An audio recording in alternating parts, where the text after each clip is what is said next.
All right, hey guys, welcome to Through the Bible Verse by Verse, a plain and simple study of the entire Bible, book by book, chapter by chapter, and verse by verse. Currently, we are in the 1 Kings chapter 11, and we're going to see the sad end of Solomon, a man who is the wisest man, was gifted with the wisest mind, the wisest wisdom, right? The most wisdom. And we're going to see his foolishness, and it is a interesting wonder that how could a man who is so wise end up being so foolish. We're going to see this as we move on, but at some respect, we could say Solomon totally backslides. And again, so later on in another book, we're going to see how Solomon talks about this. In my wisdom, in other words, he said, in my foolish, I was doing A, B, and C, yet I'm still understanding the wisdom. And the only thing I could say as an answer to this is that despite anything that you could do in this earthly realm in this time, that you have to understand the sinful nature. Okay? The sinful nature. Right? That we can be as wise and yet sin overtakes us. Let's get into it. Chapter 11.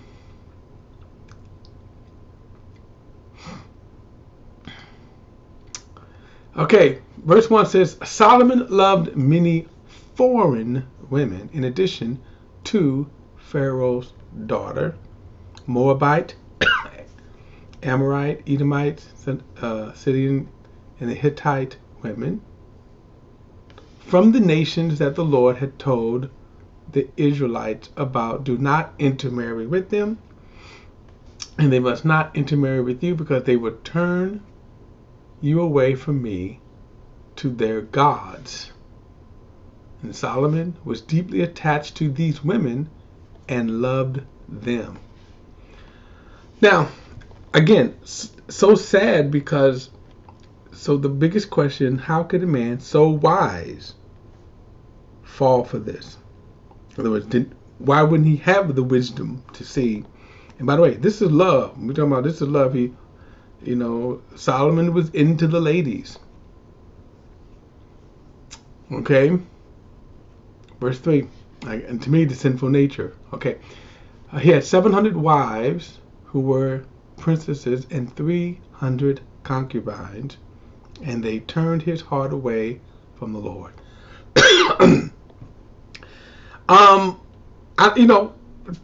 Here's the thing about this too. You have to know that there's details that we are not getting into here. But Solomon, because remember, these were not godly women. And the sad thing, of course, is that Solomon will, let's go let the scripture speak for itself. Verse 4, when Solomon was old, his wives seduced him to follow other gods. He was not completely devoted to Yahweh, his God, as his father had been. Again, amazing, right? But don't judge, because remember, every one of us could fall in the same kind of level of foolishness, sinfulness. Verse 5, Solomon followed Ashtoreth, the goddess of the Sidonians, and Milcom, the detestable idols of the Amorites. Solomon did what was evil in the Lord's sight. And unlike his father David, he did not completely follow Yahweh. And at the time, Solomon built a high place for Chemosh, the detestable idol of Moab, and for Milcom, the detestable idols of the Amorites, and on the hill across from Jerusalem. Now, these detestable idols could have been perverse idols, okay? I think in one case it's genitals, to kind of show you something like that. and their practices as well. In other words, they did all these things. Most pagan religions have some type of sexual perversions involved in their worship. So it'd be like, if, honey, I'm going off to worship, it was perversion. Okay, women were just as bad as too. So, verse 8. He did the same for all his foreign wives who were burning incense and offering sacrifices to their gods. And the Lord was angry with Solomon. Now remember that prayer he prayed. Remember that prayer he prayed that when we sinned. Remember that prayer, right? The prayer he prayed in the dedication. Verse 9. The Lord was angry with Solomon because his heart had turned away from Yahweh, the God of Israel, who had appeared to him twice. He had commanded him about this so that he would not follow other gods. But Solomon did not do what the Lord had commanded him. And the Lord said to Solomon, since you have done this and did not keep my covenant and my statutes which I've commanded you, I will tear the kingdom away from you and give it to your servant. However, I will not do it during your lifetime because of your father David. I will tear it out of your son's hand. And we will see this in the very next chapter. Yet I will not tear the entire kingdom away from you, and I will give you one tribe. I will give one tribe to your sons, because of my servant David, and because of Jerusalem that I chose. So the Lord raised up Hadon of the Edomites as an enemy against Solomon, and he was of the royal family in Edom. Earlier, when David was in Edom, Earlier, when David was in Edom, Joab, the commander of the army, had gone to bury the dead and had struck down every male in Edom. For Joab and all of Israel had remained there 6 months until he had killed every male in Edom. Hadon fled to Egypt along with some Edomites from his father's servants, and at the time Hadon was a small boy. Hadon and all his men set out from Midian and went to Paran. And they took the men with them from Paran and went to Egypt, to Pharaoh, king of Egypt, who gave Hadon a house, ordered that he be given food, and gave him the land. Pharaoh liked Hadon so much that he gave him a wife, the sister of his own wife, Queen Taphanes. And Taphanes' sister gave birth to Hadon's son, Jenubal, and Taphanes herself weaned him in Pharaoh's palace. And Juvenal lived there along with Pharaoh's sons. And when Hadad heard in Egypt that David rested with his fathers, and that Joab, the commander of the army, was dead, Hadad said to Pharaoh, let me leave so I can go to my own country. But Pharaoh asked him, what do you lack here with me for you to go back to your own country? Nothing, he replied, but let me leave. God raised up Rezon, son of Elah, as the enemy against Solomon. He had fled from his master Hadazezer, king of Zobah, and gathered men to himself. He became captain of a raiding party when David killed the Zobites. He went to Damascus, lived there, and he became king in Damascus, rather than was Israel's army throughout Solomon's reign, adding to the trouble Hadad had caused. He ruled in Aram, but he loathed Israel. Now Solomon's servant Jeroboam, son of Nebat, was an Ephraimite from Zeradah. His widow mother name was Zeria. Jeroboam rebelled against Solomon, and this is the reason he rebelled against the king. Solomon had built the supporting terrace and repaired the opening in the wall of the city of his father David. Now the man Jeroboam was capable, and Solomon noticed the young man because he was getting things done.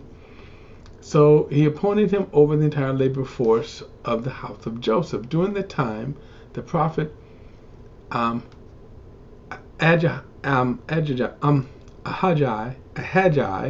the Shulamite, Shilonite, met Jeroboam on the road as Jeroboam came out of Jerusalem. Now, I don't know why I'm having a hard time. Ahijah had wrapped himself with a new cloak, and the two of them were alone in the open field. Then Ahijah took hold of the new cloak he had he had on, tore it into 12 pieces, and said to Jeroboam, "Take 10 pieces for yourself, for this is what the Lord God of Israel says.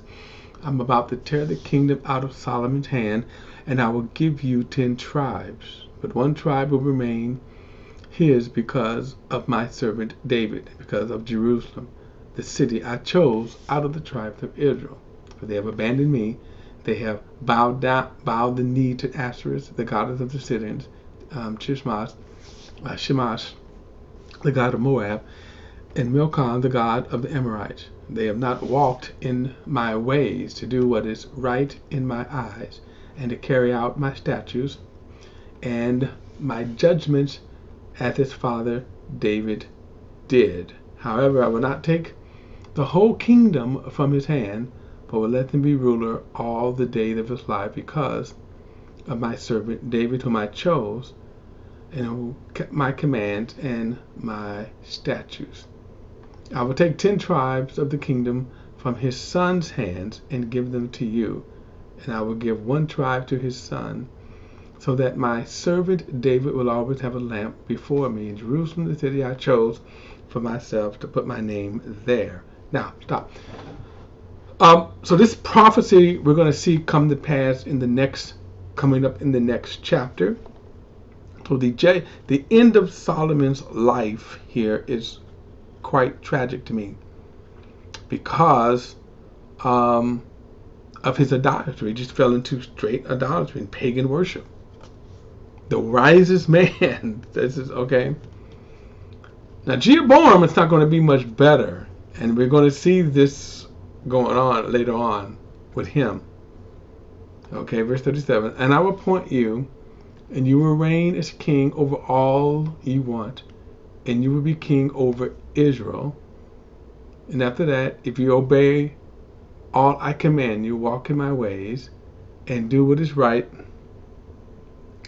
in my sight, in order to keep my statutes and my commands, as my servant David did, I will be with you. I will build you a lasting dynasty, just as I built for David, and I will give you Israel. I will humble David's descendants because of their unfaithfulness, but not forever." Now, this will eventually become known as the northern kingdoms. So Jeroboam, the 10 tribes, he will reign over what's called the northern kingdoms, and then the Judea, or what's called Judea, Jerusalem, will be left in the house of David.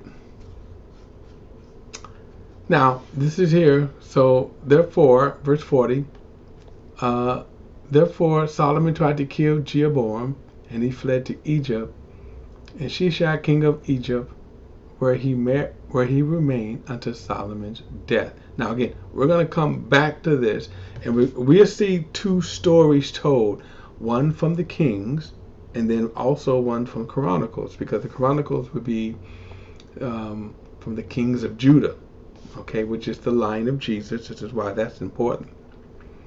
And it's going to be quite the topsy-turvy, right? It's going back and forth here. But it is sad. Therefore, Solomon tried to kill Jeroboam. And all of this is going to set into play. Solomon has trouble for the rest of his life. Solomon lived in a time of peace. And yet, all of a sudden now, because of his sin, he's having to fight wars. He's wrestling with... It's just amazing. All right. Look at verse 41. "The rest of the events of Solomon's reign, along with all his accomplishments and his wisdom, are not written in the book of Solomon's events." We don't particularly have this book. "The length of Solomon's reign in Jerusalem over Israel was a total 40 years. Solomon rested with his father with his fathers and was buried in the city of David. And Rehoboam became king in his place. So we're going to see the difference between Jeroboam and Rehoboam as we move forward. But amazing, again, it is totally amazing how such wisdom can be corrupted. How Solomon can have such wisdom and then yet do that. And remember, he just doesn't fall, he falls hard. He falls, he's worshiping some of the worst of the pagan gods. That they're doing some of the worst pagan sins that you could do. As I said, all of pagan worship was pretty much sexual perversions, violence in this worship, right? These false gods and stuff. And Solomon fell prey to all of them. He had 700 wives and fell prey to these 700 distinct pagan philosophies and worship. It's just amazing. All while being the wisest man on the face of the planet. Now that said, the only answer I can offer for that is the sinful nature of man. That though God did bless him, that did not overcome his sinful nature.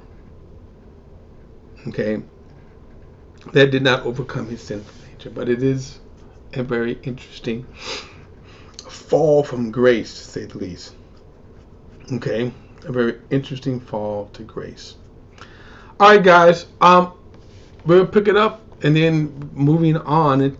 Actually, you can say this kind of ends the kind of David dynasty. We're going to get into Solomon's son, and he will be a stone fool. But, alright guys, don't forget to like and share this video. Subscribe to BP, the Bible Perspective. Hit that subscribe button. Welcome all your comments. All comments are welcome. See you in the next study. All right.